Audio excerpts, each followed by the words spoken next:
ಸ್ನೇಹಿತರೆಲ್ಲರಿಗೂ ನಮಸ್ಕಾರ. ಮುರಳಿ ಜೊತೆಗೆ ಸ್ವಾಗತ. ನೋಡಿ, ಇವತ್ತು ಕೆಫೆ ಉತ್ಕಲಿಕದಲ್ಲಿ ಈರುಳ್ಳಿ ಪಕೋಡ ಮಾಡ್ತಾ ಇದಾರೆ. ಈಗ ಬನ್ನಿ ನೋಡೋಣ ಈರುಳ್ಳಿ ಪಕೋಡ ಯಾವ ರೀತಿ ಮಾಡ್ತಾರೆ ಅಂತ ಬಿಟ್ಟು ತೋರಿಸ್ಕೊಡ್ತೀನಿ. ಆನಿಯನ್ ಪಕೋಡ ಮಾಡೋದಕ್ಕೆ ಕಳೆ ಹಿಟ್ಟು ಮತ್ತೆ ನೀರು ಮತ್ತೆ ಉಪ್ಪು ಇಷ್ಟನ್ನ ಹಾಕೊಂಡು ಮಿಕ್ಸ್ ಮಾಡಿಕೊಂಡು ಅದರಲ್ಲಿ ಈಗ ಈರುಳ್ಳಿ ಹಾಕೊಂಡಿದ್ದಾರೆ. ನೋಡಿ, ಕರಿಪತ್ತ ನೋಡಿ, ಕರಿಬೇವು ಸೊಪ್ಪು ಒಂದು ಹಿಡಿ ಫುಲ್ ಹಾಕೊಂಡಿದ್ದಾರೆ. ಒಂದು 4 ಚಿಲ್ಲಿ,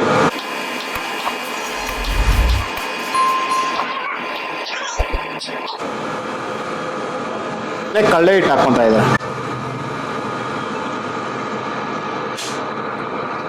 ನೋಡಿ, ಅರ್ಧ ಕಪ್ಪು ಕಳ್ಳೆ ಹಿಟ್ಟು, ಒಂದು 1/4 ಟೀ ಸ್ಪೂನು ಪುಡಿ ಹಾಕೊಂಡಿದ್ದಾರೆ. ಆನಿಯನ್ ಪಕೋಡಾಗೆ ನೋಡಿ ಬೆಳ್ಳುಳ್ಳಿ ಈ ತರ ಜಜ್ತಾ ಇದ್ದಾರೆ.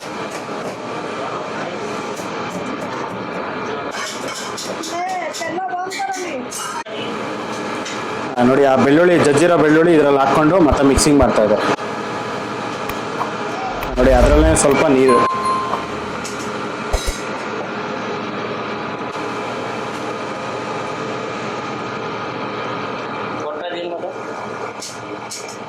ನೋಡಿ ಈಗ ಮಿಕ್ಸ್ ಮಾಡ್ಕೊಂಡಿದ್ದಾರೆ. ಫುಲ್ ಮಿಕ್ಸಿಂಗ್ ಮಾಡಿದ ನಂತರ ಈಗ ಎಣ್ಣೆ ಕಾದಿದೆ. ಎಣ್ಣೆ ಕಾದಿರೋ ಎಣ್ಣೆದಲ್ಲಿ ಈಗ ಬಿಡ್ತಾ ಇದ್ದಾರೆ.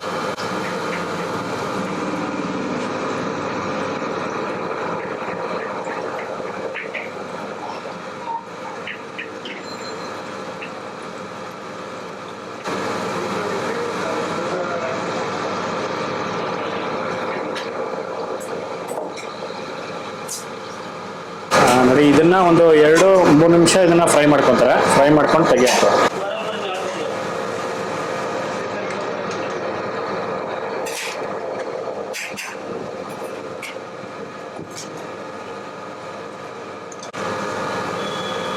ಸ್ನೇಹಿತರೆ ನೋಡಿ, ಇದು ರೋಸ್ಟ್ ಆಗಿದೆ. ರೋಸ್ಟ್ ಆಗಿದ ನಂತರ ತೆಗಿತಾ ಇದೆ. ಜಸ್ಟ್ 1.5-2 ನಿಮಿಷ ಆಗಿದೆ. 2 ನಿಮಿಷ ಇದನ್ನ ಫ್ರೈ ಮಾಡ್ಕೊಂಡಿದ್ದಾರೆ. ನೋಡಿ, ಈ ಕಲರ್ ಬಂದಿದೆ.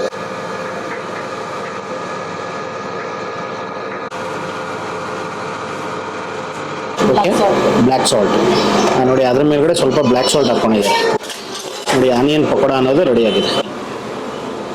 ಸ್ನೇಹಿತರೆ ನೋಡಿದ್ರಲ್ಲ, ಒಂದು ಒರಿಸ್ಸಾ ಸ್ಟೈಲಲ್ಲಿ ಯಾವ ರೀತಿ ಆನಿಯನ್ ಪಕೋಡ ಮಾಡ್ತಾರೆ ಅಂತ ಬಿಟ್ಟು. ಇದಂತೂ ತುಂಬಾನೇ ಚೆನ್ನಾಗಿತ್ತು. ಸರ್ಜಾಪುರ ಹತ್ತುಬೆಲೆ ರೋಡ್ ಕಡೆ ಹೋದಾಗ ಒಂದ್ಸಲಿ ಟೇಸ್ಟ್ ಮಾಡಿ. ತುಂಬಾ ಸಾಫ್ಟ್ ಆಗಿ ತುಂಬಾ ಚೆನ್ನಾಗಿರುತ್ತೆ. ನೋಡಿ, ಈ ವಿಡಿಯೋ ನಿಮಗೆಲ್ಲ ಇಷ್ಟ ಆಗಿದೆ ಅನ್ಕೊಂತೀನಿ. ಇಷ್ಟ ಆಗಿದೆ ದಯವಿಟ್ಟು ಲೈಕ್ ಮಾಡಿ, ಶೇರ್ ಮಾಡಿ, ಸಬ್ಸ್ಕ್ರೈಬ್ ಮಾಡಿ. ಮುಂದಿನ ವಿಡಿಯೋದಲ್ಲಿ ಸಿಗ್ತೀನಿ. Thank you. Bye by.